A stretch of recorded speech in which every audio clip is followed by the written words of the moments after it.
काँग्रेसचाच विजय होणार। आणि शिवसेनेचे आमदार संतोष बांगर यांनी नुकताच आपला मतदानाचा हक्क बजावलेला आहे। हिंगोली शहरामधल्या जीप मंगळवारा इथल्या मतदान केंद्रावरती त्यांनी मतदान केलं। हिंगोली लोकसभेसाठी आज मतदान होतंय। शिवसेना आमदार संतोष बांगर मतदान केंद्रावर मतदान करण्यासाठी रवाना झालेत। साहेब, कितवं मतदान आहे? मला फक्त माझ्या सर्व हिंगोली लोकसभेच्या माझ्या सर्व मतदार बांधवांना विनंती करायची आहे की या देशाचे पंतप्रधान नरेंद्रभाई मोदी यांना तिसऱ्यांदा आपल्याला ह्या हिंदुस्थानाच्या राज्यगादीवरती बसवायचं आहे। त्याच्यामुळे माझी विनंती आपल्याला की धनुष्यबाण धनुष्यबाण धनुष्यबाण।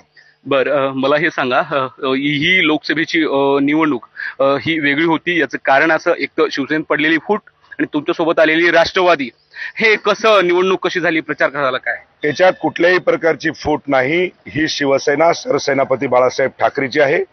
आजही तुम्ही बघितलं असेल तर धनुष्यबाणावरती हजारोच्या संख्येने बाहेर रांगा लागलेल्या आहेत आणि माझ्या शिवसेना सरसेनापती बाळासाहेब ठाकरे यांच्या धनुष्यबाणावरती हे सर्व मतदान होत आहे। महायुतीचे उमेदवार बाबूराव कदम कोळीकर यांच्या प्रचारासाठी तुम्ही अग्रेसर होता, आग्रही होता, पुढे होतात, मोठ्या प्रमाणात प्रचार करत होतात। त्यांच्या विरोधामध्ये महाविकास आघाडीचे नागेश पाटील आष्टीकर होते आणि त्याचबरोबर वंचितचे डॉक्टर बी डी चव्हाण होते। मग या तिघांच्या लढाईमध्ये तुमचा प्रचार कितपत म्हणजे सोपा गेला, जिकरीचं काय गेलं? तुम्हाला सांगतो की प्रचाराच्या पद्धतीने करत असतं, पण माझ्या सर्व हिंगोली लोकसभेचे जे मतदार आहेत, जे शिवसैनिक आहेत, त्यांना तुम्हाला सांगतो प्रचार म्हणून काही वाटलंच नाही। कारण की लोकांचा प्रतिसादच एवढा होता। हे सर्व म्हणजे गाव, तांडे, वाडी हे शिवसेनेच्या पाठीमागे उभे होते। उद्धव ठाकरेंनी सातत्यानं दोनदा हिंगोली लोकसभेचा दौरा केलेला आहे, प्रचार सभा सुद्धा घेतल्यात। काय फरक पडेल असं वाटतं तुम्हाला?